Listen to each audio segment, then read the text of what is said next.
El movimiento existencial, orígenes y significado del movimiento existencial en psicología, que motivó el desarrollo del movimiento existencialista.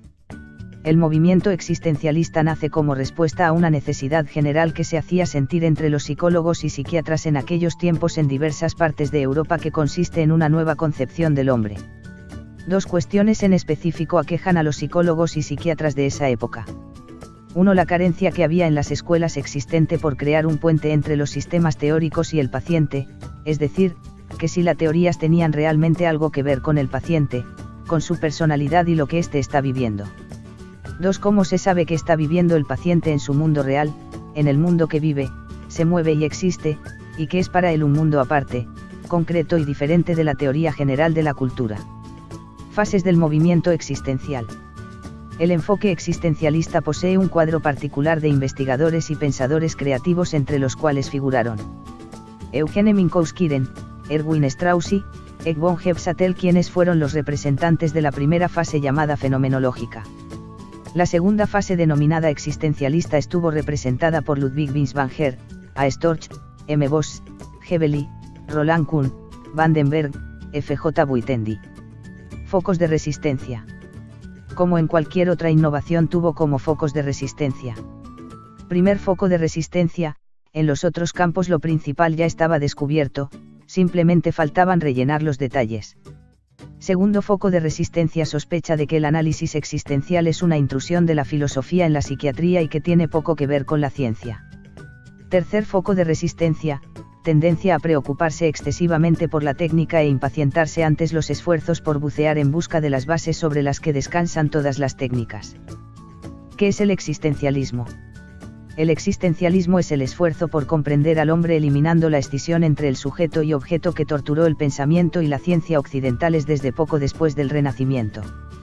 Este modo existencial del ver a los seres humanos se vio representado en Kierkegaard, quien protestó contra el racionalismo y el idealismo que tenían la tendencia de tratar al hombre como un sujeto que hay que controlar y calcular. Otro aporte importante de Kierkegaard en el desarrollo del movimiento existencialista es la forma en que se debe estudiar a las personas, refiriendo que se debe estudiar al hombre que pasa por una experiencia, que la está viviendo, no la realidad ni el ser, sino la existencia. Los existencialistas se proponen primordialmente volver a descubrir a la persona viva entre el encasillamiento y deshumanización de la civilización moderna, y para lograrlo se embarcan en análisis psicológicos de profundidad. Como el psicoanálisis y el existencialismo brotaron de la misma situación cultural. El psicoanálisis y el existencialismo surge de la misma situación cultural debido a que se dedicaban a tratar la ansiedad, la desesperación y la alienación del hombre en sí mismo y de la sociedad. Además existía la preocupación de comprender al ser humano en su totalidad, desde el psicoanálisis por parte de Freud como de existencialismo de parte de Kierkegaard y Nietzsche. El psicoanálisis y el existencialismo emergieron bajo la misma situación cultural en finales del siglo XIX. Bajo la necesidad mutua de hallar la respuesta acerca de la comprensión del hombre. ¿Cómo era la situación cultural a finales del siglo XIX? La situación del siglo XIX estaba caracterizada por la atomización de la personalidad, síntoma de la desintegración emocional, psicológica y espiritual que padecía la civilización y el individuo. Dicha desintegración se encontraba presente en la ciencia, en la psicología y en todos los aspectos de la cultura de finales del siglo XIX. La separación entre el arte y las realidades de la vida, separación de la religión y la semana laborable, la ética y el negocio. Pero también se produce una segmentación entre la filosofía y la filosofía, cuando Kierkegaard embistió tan apasionadamente contra la entronización de una razón árida y abstracta la sociedad victoriana. Reclamando una vuelta a la realidad de la que había escapado el hombre victoriano, el cual se había fragmentado en razón, voluntad y emoción y parecía contento verse así. Kierkegaard luchaba por la segmentación artificial donde, la razón le indicaba lo que tenía que hacer. La voluntad le suministraba los medios de realizarlo. El encasillamiento del hombre se produjo paralelamente al industrialismo como causa y efecto al mismo tiempo. Como observaron Marx y Nietzsche, el éxito del sistema industrial con su acumulación de dinero como valoración del valor personal totalmente separado del producto efectivo de la mano de obra humana ejercía un efecto recíproco de despersonalización y deshumanización del hombre en su relación consigo mismo y con los demás. La dehumanización del hombre lo estaría convertido en una máquina, transformándolo a imagen y semejanza del sistema industrial para el que trabajaba. Estas tendencias fueron las que combatieron los primeros existencialistas con todas sus fuerzas. Kierkegaard 1813 a 1855. Nietzsche 1844 a 1900. Freud 1856 a 1939. Kierkegaard y Nietzsche entraron en conflicto con respecto a las ideologías predominantes de su tiempo, por lo que se comprometieron con la exploración de la realidad y la forma en que se experimenta.